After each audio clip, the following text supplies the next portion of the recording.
21वीं सदी की रेल हाइड्रोजन से चलने वाली है।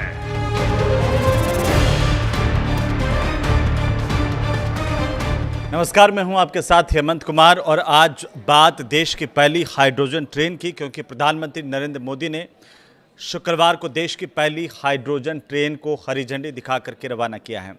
आज यहां से देश को पहली हाइड्रोजन ट्रेन मिली है। ये ट्रेन जींद से सोनीपत के बीच चलेगी और साथ ही हाइड्रोजन फ्यूल से चलने वाली इस ट्रेन को शुरू करने वाला जो भारत है वो पूरी दुनिया का 5वां देश बन गया है। इससे पहले अगर हम देखें तो जर्मनी, फ्रांस, स्वीडन और चीन में ही हाइड्रोजन ट्रेनें चल रही हैं। लेकिन इस ट्रेन की खासियत क्या है, इसको ज़रा इस वीडियो में जानेंगे। साथ ही ये भी समझेंगे कि इस खास मौके पर जब देश की पहली हाइड्रोजन ट्रेन को प्रधानमंत्री नरेंद्र मोदी ने हरी झंडी दिखा करके रवाना किया तो उन्होंने इस खास मौके पर क्या कुछ कहा, उस पर भी इस वीडियो में बताएंगे। तो चलिए शुरुआत पहले इसी बात से करेंगे कि आखिरकार ये हाइड्रोजन ट्रेन जो है वो देश की, उसकी खासियत क्या है। क्योंकि एक बार फ्यूल भरने के बाद में ये जो ट्रेन है वो 356 किलोमीटर तक चलेगी। साथ ही साथ अगर इसकी डिज़ाइन को लेकर के स्पीड अगर हम देखें तो 110 किलोमीटर प्रति घंटे की मैक्सिमम इसकी स्पीड है हाइड्रोजन ट्रेन की। अब आते हैं हाइड्रोजन की खपत कितनी होगी, क्योंकि रोज़ाना 300 किलोग्राम हाइड्रोजन की खपत जो है प्रतिदिन के हिसाब से इसमें होगी। और यात्री क्षमता की अगर इस ट्रेन की हम बात करें तो 682 सीटें इसमें लगाई गई हैं। अपने आप में ये खास है, इसकी डिज़ाइन खास है और कुल मिलाकर के 2600 यात्री इस ट्रेन में यात्रा कर पाएंगे। तो देश की पहली हाइड्रोजन ट्रेन के ऑपरेटिंग सिस्टम की अगर हम बात करें, स्पीड की बात करें, ऑपरेटिंग स्पीड की बात करें तो 75 किलोमीटर प्रति घंटे की रफ्तार जो है मैक्सिमम इसकी है। हाइड्रोजन स्टोरेज की बात कर लीजिए तो 440 किलोग्राम हाइड्रोजन ये स्टोरेज करके रखेगी। इसमें कुल मिलाकर के 10 कोच है, जिनमें से 8 पैसेंजर कोच हैं और 2 पावर कार हैं। इस तरह से अगर हम प्रत्येक पावर कार की बात करें तो 1200 किलोवाट का प्रत्येक पावर कार, और एक बार जब फ्यूल भर जाएगा तब मैंने बताया कि 356 किलोमीटर तक का सफ़र ये ट्रेन बिना रुके कर सकेगी धुएं की जगह पर। अब देखिए, बहुत खास बात यह है कि इस ट्रेन से आप सोच रहे होंगे कि क्या सिर्फ धुआं निकलेगा। धुआं नहीं निकलेगा, धुएं की जगह पर सिर्फ भाप निकलेगी। तो पर्यावरण के लिहाज से ये बहुत ही मुफीद है, पॉल्यूशन नहीं होगा, ये बहुत बड़ी बात है। और अगर इस ट्रेन की खासियत को देखते हैं तो भारत की ये पहली हाइड्रोजन ट्रेन है जो आज से शुरू हो गई है। लेकिन अब इसके आगे आखिरकार क्या अलग अलग जगहों पर भी इस तरह की ट्रेन चलेगी तो उस पर भी बात करेंगे। लेकिन पहले प्रधानमंत्री नरेंद्र मोदी ने क्या कहा।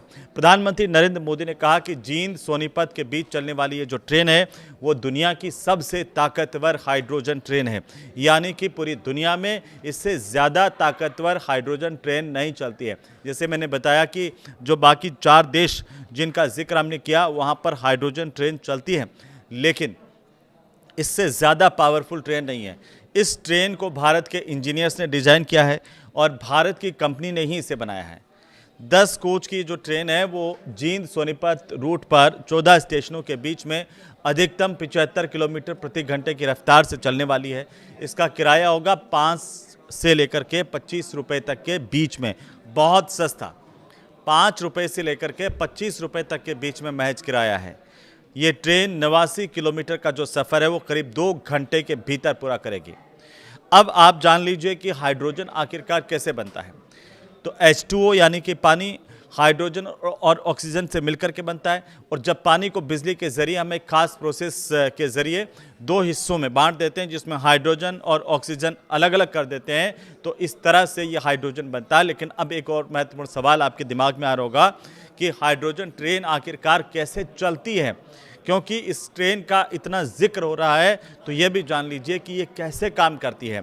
हाइड्रोजन ट्रेन को आप ऐसे समझ सकते हैं जैसे ट्रेन के अंदर ही एक छोटा सा बिजली घर लगा दिया हो। इसमें हाइड्रोजन गैस से बिजली बनाई जाती है और उसी बिजली से ये जो ट्रेन है वो चलती है। ये धुआं नहीं छोड़ती, ये सिर्फ भाप छोड़ेगी।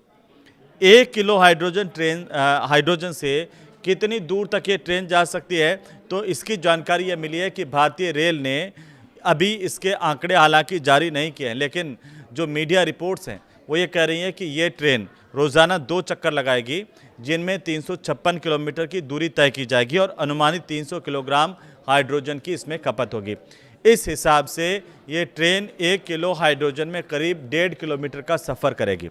इस हाइड्रोजन ट्रेन के ज़रिए जींद सोनीपत रूट पर इसे सबसे पहले क्यों चुना गया, ये सवाल भी सबके मन में आ सकता है। इसकी 2 वजह है। पहली वजह यह है कि इस रूट पर ट्रैफिक कम है, रोज़ाना 8 ट्रेनें इस रूट पर चलती हैं, और दूसरी जो बड़ी वजह है वो यही है कि दिल्ली के पास में है, दिल्ली के नज़दीक है। जींद और दिल्ली की जो दूरी है वो 145 किलोमीटर के करीब है। रेलवे निगरानी के लिए तकनीकी मुहैया करना और पायलट ट्रायल करना इससे आसान हुआ है। ये नॉन इलेक्ट्रिफाइड वाला ब्रॉड गेज मार्ग है और इसीलिए इस मार्ग को चुना गया। ये 2 वजह खास हैं जो मैंने आपको बताई, लेकिन क्या भारत के अन्य रूटों पर भी इस तरह की ट्रेन चलेंगी, ये सवाल भी अब पूरे देश के मन में आ रहा है।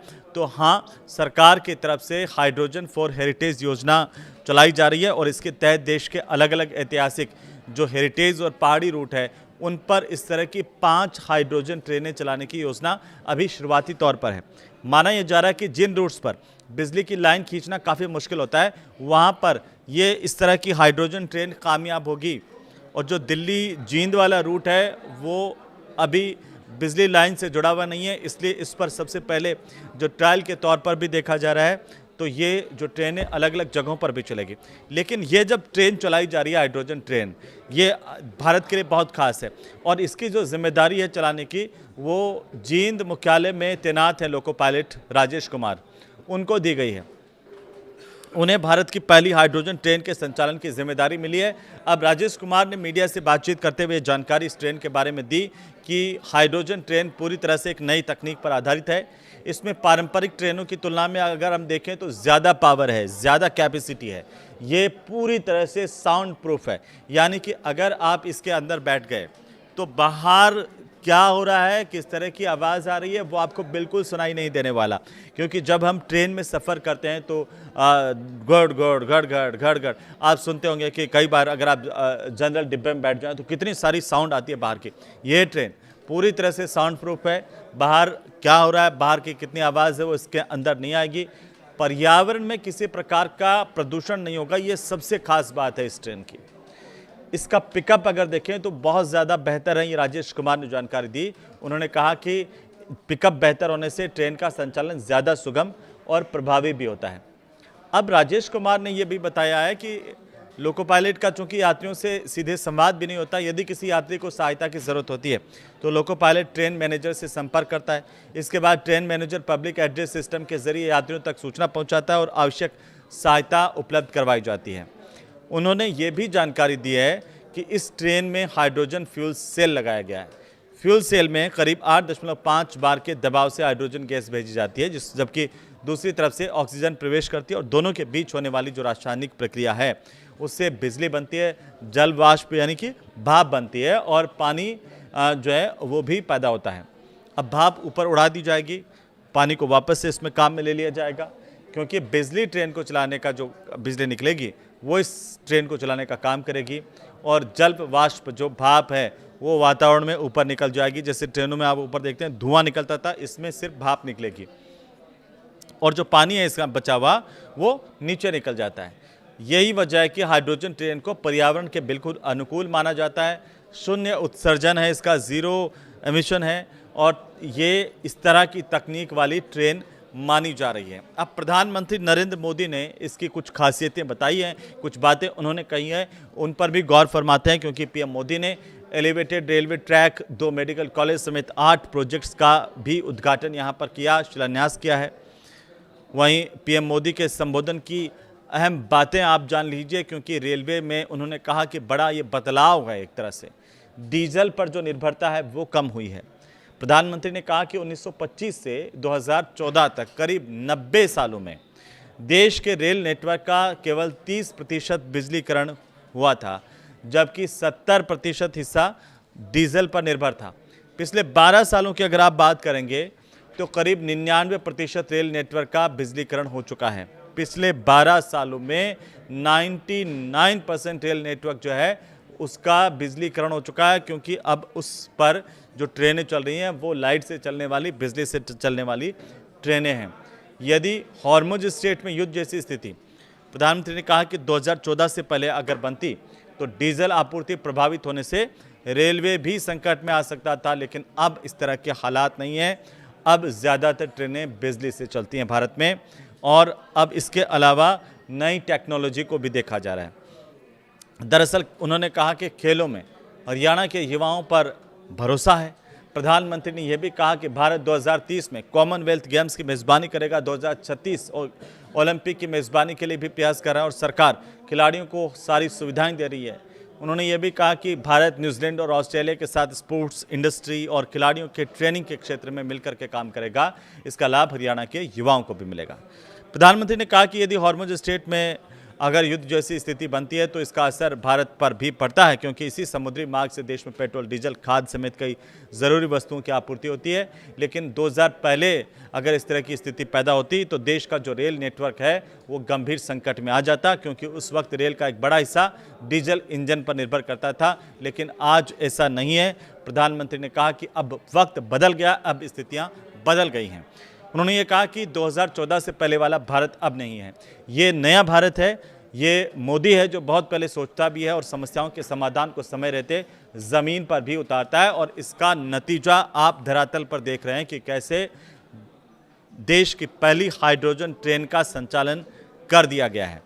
प्रधानमंत्री ने इस खास मौके पर यह कहा कि भारत में रेलवे के बिजलीकरण की जो शुरुआत है वो साल 1925 में हुई थी, यानी 1925 से लेकर के अगर आप 2014 तक के पीरियड को देखते हैं तो करीब 90 साल, जिनमें देश के रेल नेटवर्क का केवल 30% बिजलीकरण हुआ, जबकि 70% हिस्सा अभी भी डीजल इंजनों पर निर्भर था। लेकिन उसी रफ्तार से उन्होंने कहा कि अगर जैसे पहले काम चलता था उसी रफ्तार से अगर काम चलता तो पूरे रेल नेटवर्क का 100% बिजलीकरण होने में करीब 200 साल और लग जाते। लेकिन पिछले 12 सालों में स्थिति बदल गई। अब देश के करीब 99% रेल नेटवर्क का जो बिजलीकरण है वो पूरा हो गया है, और इससे रेलवे की डीजल पर निर्भरता काफ़ी कम हो गई है। डीजल का संकट होने के बावजूद भारत की रेलें नहीं रुकी। प्रधानमंत्री ने कहा कि ट्रेन निरंतर चलती रही है। प्रधानमंत्री ने कहा कि फिलहाल ये जो ट्रेन है वो करीब 90 किलोमीटर रूट पर चलेगी, लेकिन भविष्य में इसके विस्तार की अपार संभावनाएं हैं। उन्होंने कहा कि हम लगातार शोध करते रहेंगे ताकि इसकी लागत को हम कम कर सकें और इसकी दक्षता यानी कि इसकी जो एफिशिएंसी है उसको हम बढ़ा सकें। अभी दुनिया में केवल 3-4 देशों के पास ही हाइड्रोजन ट्रेन संचालित करने की क्षमता है, और वहाँ भी ये तकनीक अभी शुरुआती दौर में है। और ऐसे में भारत की जो हाइड्रोजन तकनीक है और ये जो क्षमता है वो पूरे देश के लिए गर्व की बात है, पूरे देश के लिए अभिमान की बात है, खुश होने की बात है, क्योंकि जींद से सोनीपत के बीच में चलने वाली ये जो हाइड्रोजन ट्रेन है वो दुनिया की सबसे शक्तिशाली हाइड्रोजन ट्रेन है। इसकी क्षमता 3200 हॉर्स पावर के है। इसके साथ ही इसका जो परिचालन दूरी के लिहाज से भी अगर हम देखें तो दुनिया की सबसे लंबी हाइड्रोजन ट्रेन की जो सेवाएं हैं उनमें से ये एक है। इस हाइड्रोजन ट्रेन को भारत के ही इंजीनियर्स ने डिज़ाइन किया है। खास बात यह भी है कि भारत की ही कंपनी ने इसे पूरी तरह से बनाया है, यानी कि ये पूरी तरह से स्वदेशी है। अब जिंद में और इंफ्रास्ट्रक्चर इसकी वजह से बढ़ेगा, कई और कंपनियां भी आएंगी, और ये भारत में ट्रेन के इतिहास में एक नए युग की शुरुआत मानी जा रही है। आप इसे कैसे देखते हैं, हमें इस कमेंट के माध्यम से ज़रूर बताइए, और ये वीडियो अगर आपको अच्छा लगा हो तो आप इसे ज़रूर शेयर कीजिए। नमस्कार।